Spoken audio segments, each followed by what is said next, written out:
Thế giới hôm nay xin chào các bạn. Bạn có biết những người ở đây đang chơi trò gì không? Chia sẻ cho mọi người biết dưới phần bình luận nhé. Nếu theo dõi anh chàng streamer đình đám Lương Thanh Độ, hay còn được gọi là Độ Messi, hẳn bạn từng được nhìn thấy những hình ảnh về một vùng đất Cao Bằng hiên ngang hùng vĩ, nơi có đường biên giới Việt Trung được đánh giá đẹp nhất thế giới. Tuy nhiên, có lẽ bạn vẫn còn nhiều điều chưa biết hết về Cao Bằng. Ghé thăm vùng đất này, bạn có thể bắt gặp hình ảnh các cô gái dân tộc bẽn lẽn với tục lệ tắm tiên bên dòng suối, hay hừng hừng khí thế trong các trò chơi truyền thống sôi nổi.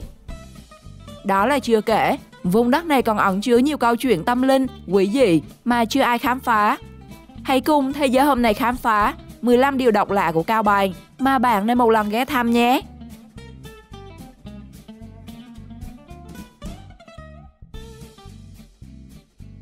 (15) Chú rể 11 tuổi. Các bạn ở đây đã có người yêu chưa? Chia sẻ cho mọi người biết dưới phần bình luận nhé. Trong khi nhiều người đến tuổi 18 vẫn chưa có mối tình vắt vai, thậm chí còn chưa biết crush là gì. Leo mới là không có người yêu. Leo. Thì tại Cao Bằng, cậu bé người Dao Đặng Toàn Chuẩn 11 tuổi đã cưới được vợ. Được biết, không chỉ vợ chồng A Chuẩn tại xã Yên Sơn, Cao Bằng là một trong những nơi vẫn còn duy trì tục tảo hôn. Các cô cậu bé chỉ mới 9, 10 tuổi đã được ba mẹ hai nhà tác hợp. Lễ vật là trâu bò hay lương thực. Tổ chức lễ cưới với sự làm phép của thầy cúng. Thậm chí là cả hai còn có con chung dù chưa đến tuổi trưởng thành. 14. Trường đào tạo thầy cúng. Ở các vùng của Cao Bằng, thầy cúng là người rất có tiếng nói, bởi họ có mặt trong tất cả các lễ mo, lễ cúng tế quan trọng, mang trách nhiệm đọc các bài khấn cổ để cầu phúc bình an. Mỗi mùa hè đến, ông Hoàng Dùng Pu, một thầy cúng có tiếng, luôn mở các lớp đào tạo thầy cúng. Ban đầu chỉ có vài người tìm đến, nhưng sau con số đã lên đến 4 đến 50 người.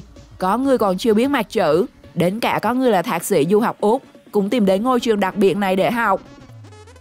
Đặc biệt hơn, để có thể hành nghề thầy cúng, những người đàn ông Dao ở Cao Bằng buộc phải thông qua một nghi thức quan trọng gọi là lễ cấp sắc. Đây là ngày họ được công nhận trưởng thành cả về mặt vật chất lẫn tinh thần. Là ngày lễ để người đàn ông của gia đình, dòng tộc nhận được sự công nhận của các vị thần linh và cả âm binh, đồng thời có thể bắt đầu theo nghiệp thầy cúng. Và cấp sắc bậc càng cao thì càng được mọi người kính trọng.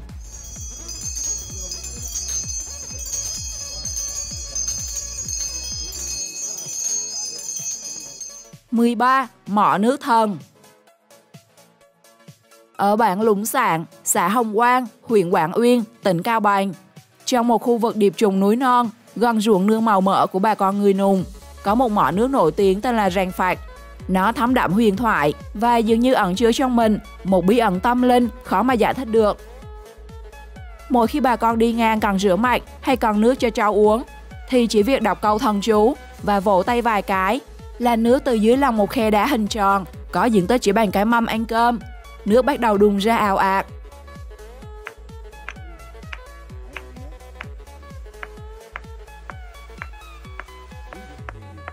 Anh em đây là thời sự thật, có thật, không phải nói rằng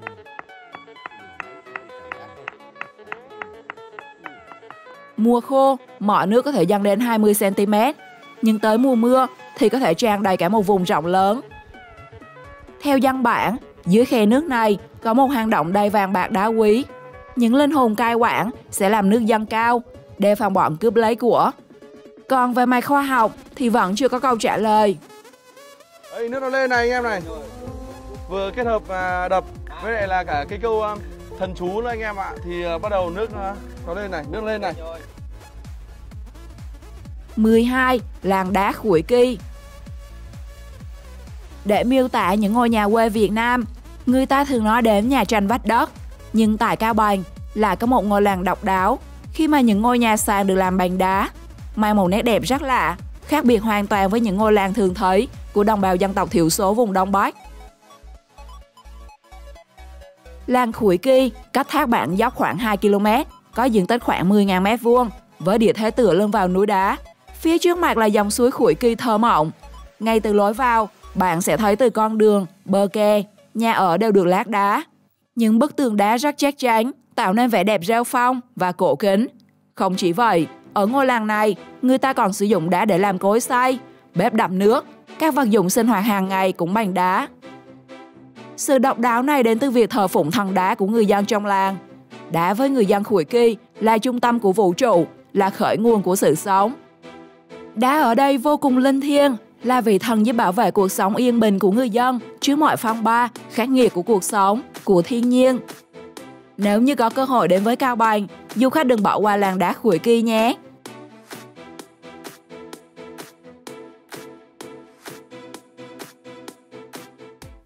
Mười một. Ngôi nhà ma ám.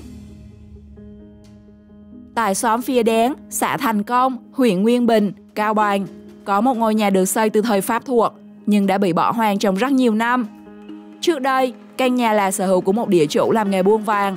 Tuy nhiên, những tên trộm hám của đã đột nhập, cướp của và sát hại cả gia đình.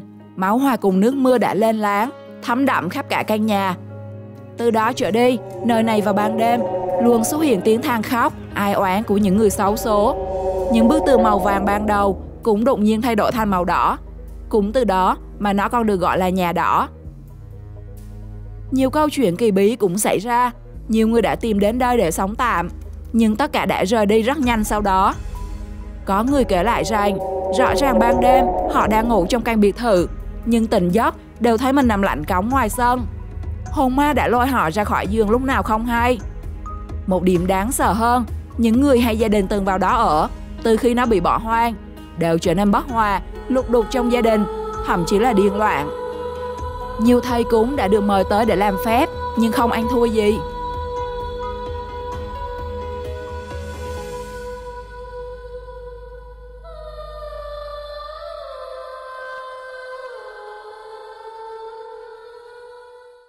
Mười. Ném đá du khách.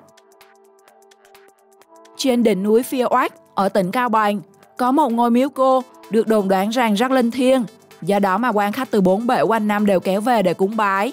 Thế nhưng đường lên đỉnh núi lại vô cùng gian nan, không phải vì khó đi mà là do sự cản trở của người rừng.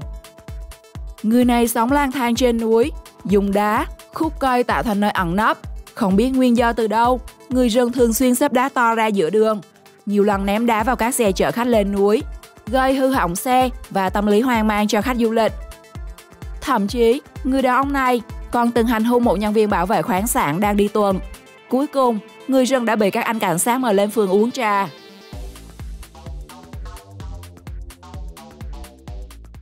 9. Núi Mắt Thần. Là nét chấm phá trên hồ Thang Hang, núi Mắt Thần như một tòa tháp khổng lồ với nét hoang sơ, yên bình và tĩnh lặng. Gọi là Mắt Thần bởi lỗ thủng xuyên qua lòng núi với đường kính chỗ rộng nhất khoảng 35 mét.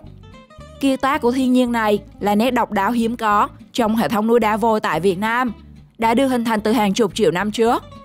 Đi dọc theo các lối mòn gần núi còn có thác nước Nậm Trá, một thác nước đẹp được mệnh danh như tuyệt tình cốc của Cao Bằng. Khi mùa mưa tới, thác Nậm Trá với những dòng chảy đua nhau tuôn xuống màn nước trong xanh, tạo thành nhiều dòng chảy với những làn nước mềm mại như những dải lụa là trải dài trên mặt nước, tạo thành một bức tranh sơn thủy làm sao xuyến lòng người.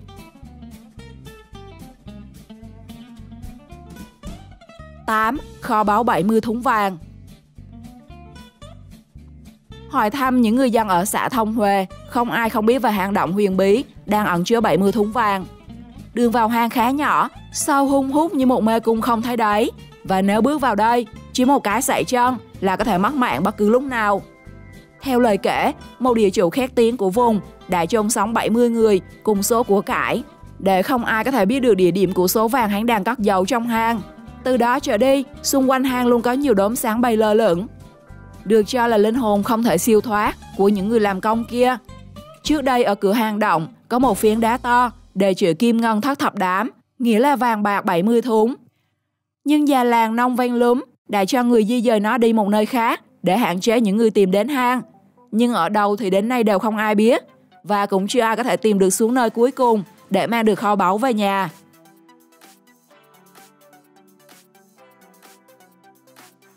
7. Trò chơi lầy cỏ.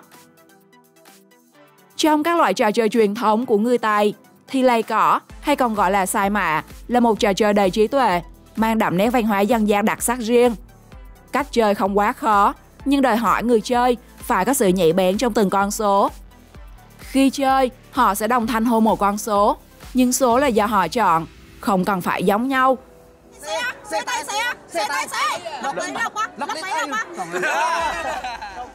Điều quan trọng và gây cấn là con số họ hô lên phải bằng tổng ngón tay của cả hai đưa ra mới được tính là thắng. Trò chơi này có thể chơi 2 người, nhưng thường được chơi theo cả nhóm, càng đông càng vui.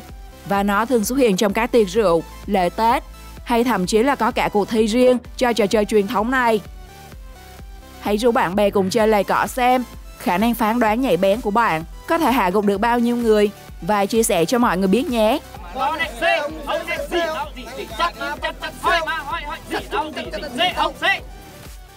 6. Bí ẩn hòn đá khắc thơ giữa rừng.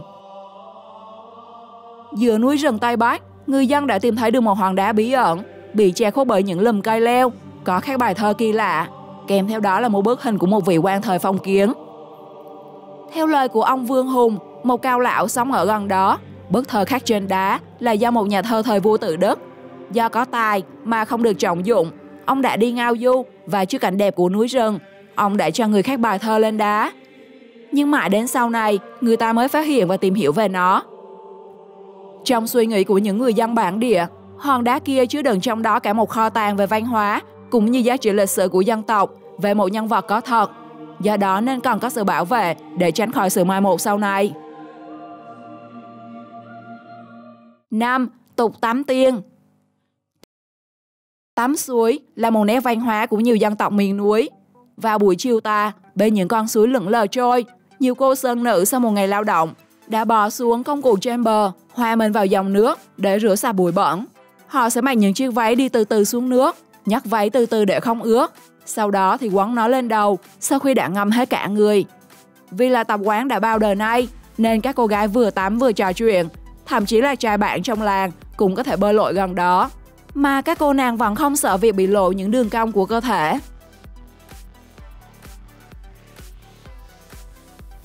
4. Bánh rán thịt vịt. Đến thăm Cao Bằng vào độ thời gian từ tháng 11 đến tháng 2 hàng năm, bạn sẽ thấy bụng cồn cào vì mùi hương của một loại bánh lan tỏa khắp các con đường, khu phố. Bánh áp chao là món ăn dân dã nổi tiếng của vùng đất Cao Bằng. Bánh có lớp vỏ bánh vàng ruộm, giòn tan, được làm từ bột gạo nếp trộn với bột gạo tẻ, chiên ngập dầu. Không chỉ vậy, vỏ bánh còn được trộn thêm bột đậu tương, khoai môn nạo, nhờ đó mà hỗn hợp bột rất sánh, dẻo và thơm. Bánh áp chao thoạt nhìn có vẻ ngoài giống bánh rán nhân đậu hay nhân thịt heo mộng nhĩ, nhưng phần nhân lại được làm từ thịt vịt thái miếng, được tẩm ướp gia vị như thịt quay. Mỗi hàng bánh còn có bí quyết và công thức riêng trong quá trình tẩm ướp, nên thực khách ăn lúc nào cũng thấy đậm đà. Khi bán, chiều bánh nóng hổi sẽ được cắt thành miếng nhỏ, ăn cùng với nước mắm chua chua, ngọt ngọt, kèm thêm rau sống và đu đủ bào sợi, khiến ai ăn vào không thấy ngán mà chỉ muốn ăn thêm. Đặc biệt, món này mà ăn vào những ngày thời tiết se se lạnh thì có lẽ không còn từ nào có thể chê được.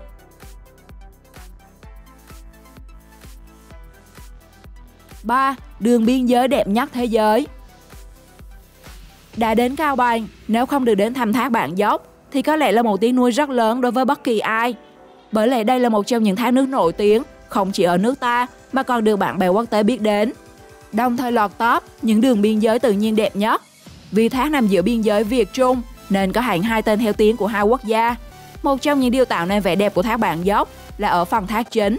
Thác không chạy thẳng một dải từ trên xuống, mà có những mô đất mấp mô, chia tầng như cầu thang, khiến nước sông Quay Sơn chảy qua đây, chia tách thành nhiều dải, tạo thành một mảng trắng xóa giữa đất trời Cao Bằng, xen giữa màu xanh cây lá, góp phần tạo nên bức tranh thiên nhiên muôn màu, sống động nhưng cũng vô cùng yên bình nơi đây. 2. Rước dâu. Rước dâu bằng trâu bò hay xe thồ có lẽ vẫn chưa độc lạ bằng lễ rước dâu của chú rể ở Cao Bằng này. Để mừng ngày cưới, anh chàng đã cho luôn dàn xe khổng lồ nhiều bánh đi đón nàng về dinh. Gần chục chiếc đầu kéo được trang trí với những quả bóng đầy màu sắc, đậu hàng dài trên con đường, khiến nhiều người không khỏi ngoái nhìn khi đi ngang. Nhiều người còn lầm tưởng nhà nào đang làm công trình lớn.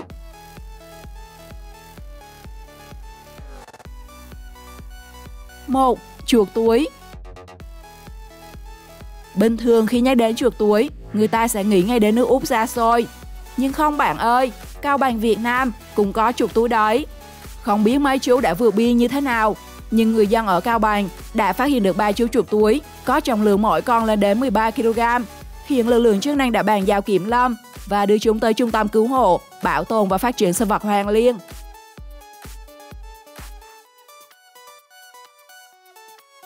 Bạn nghĩ sao về những điều độc lạ ở Cao Bằng? Chia sẻ cho mọi người biết dưới phần bình luận nhé! Đừng quên đăng ký kênh để theo dõi thêm nhiều thông tin thú vị khác. Chào tạm biệt và hẹn gặp lại!